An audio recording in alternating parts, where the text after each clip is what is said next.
বিসমিল্লাহির রহমানির রহিম।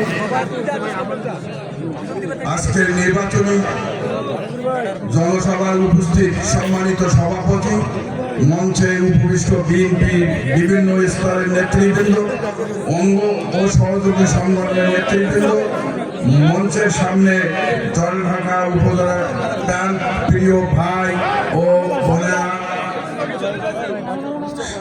সাংবাদিকবৃন্দ, প্রশাসনের কর্মকর্তাবৃন্দ, সকলকে জানাই সালাম, আসসালামু আলাইকুম ও সনাতনী ভাইদের জন্য জানাই আদাব। মহান আল্লাহ যদি আপনাদের সার্বিক সমর্থনে ও ভোটের মাধ্যমে জলঢাকা আসনে এমপি নির্বাচনে হতে পারি, তাহলে আমি জলঢাকার সকল দল, ধর্ম, বর্ণ নির্বিশেষে সহনশীল ও সমর্মিতার পরিবেশ তৈরি করব, প্রতিশোধের রাজনীতি পরিহার করব। আমি কি কাজ করব সেটার একটু আইডিয়া আপনাকে দেই যে আমি এমপি হলে কি করব। তিস্তা নদী সংলগ্ন 4 ইউনিয়নকে তিস্তার ভাঙন থেকে রক্ষার জন্য বিশেষ প্রকল্প ও বরাদ্দ অথবা তিস্তা মহা পরিকল্পনা বাস্তবায়নে ভূমিকা রাখব। উন্নয়নের ক্ষেত্রে সকল সরকারি বরাদ্দ আপনাদের পরামর্শে অগ্রাধিকার ভিত্তিতে বাস্তবায়ন করব।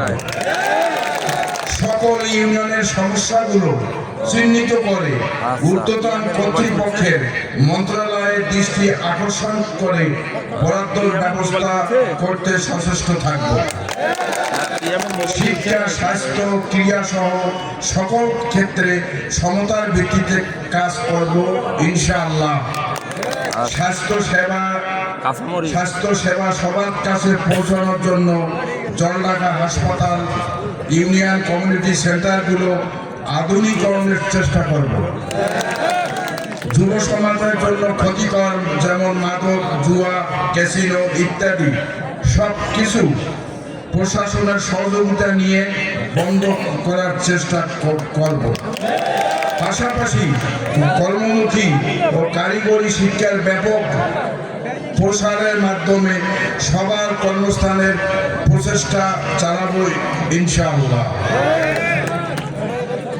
আপনাদের পবিত্র আমানত ভোট দিয়ে আমাকে জয়যুক্ত করলে আপনাদের পবিত্র আমানতের সম্মান রাখার চেষ্টা করব।